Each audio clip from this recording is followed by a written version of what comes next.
Guys, చాలా సింపుల్గా అయిపోయే వెజ్ పులావ్ అయితే చేసుకుందాం. దీన్ని చేసుకోవడం అయితే చాలా సింపుల్. చిన్నపిల్లలైనా కానీ పెద్దవాళ్ళైనా కానీ ఎక్కువ మసాలా లేకుండా బిర్యానీ తినాలనిపించినప్పుడు ఇలా ఒకసారి ట్రై చేయండి.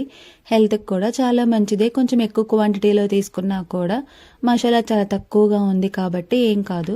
2 టేబుల్ స్పూన్ ఆఫ్ ఇక్కడ నెయ్యి అయితే వేసుకుంటున్నాను నేను. వీటి తర్వాత అయితే మనకు కావాల్సిన మసాలా దినుసులు అయితే యాడ్ చేసుకోవాలి. నేనైతే అన్నీ కూడా చాలా తక్కువ క్వాంటిటీలో అయితే వేస్తున్నాను. మసాలా తక్కువగా ఉండాలని చెప్పేసి అని. కొంచెం మీకు ఎక్కువ తినాలని అనిపిస్తే ఇక్కడ కొంచెం ఎక్స్ట్రా అయినా యాడ్ చేసుకోవచ్చు. వీటి తర్వాత ఇంట్లో ఉన్న కూరగాయలు అయితే యాడ్ చేస్తున్నాను. మా ఇంట్లో క్యారెట్ పచ్చిమిర్చి ఉన్నాయి కాబట్టి అవైతే యాడ్ చేసేస్తున్నాను. తర్వాత అల్లం వెల్లుల్లి పేస్ట్, కొబ్బరి పొడి, అలానే గరం మసాలా యాడ్ చేసుకొని మన రైస్ని కనుక ఎలా అయితే మనము వండుకుంటామో ఇక్కడ సేమ్ అదే ప్రాసెస్లో అయితే వండుకోవాలి. సింపుల్గా అయితే అయిపోతుంది ఈ పలావ్. టేస్టీగా కూడా ఉంటుంది. లాస్ట్లో కొత్తిమీర సర్వ్ చేసుకోవడమే ఇంకా.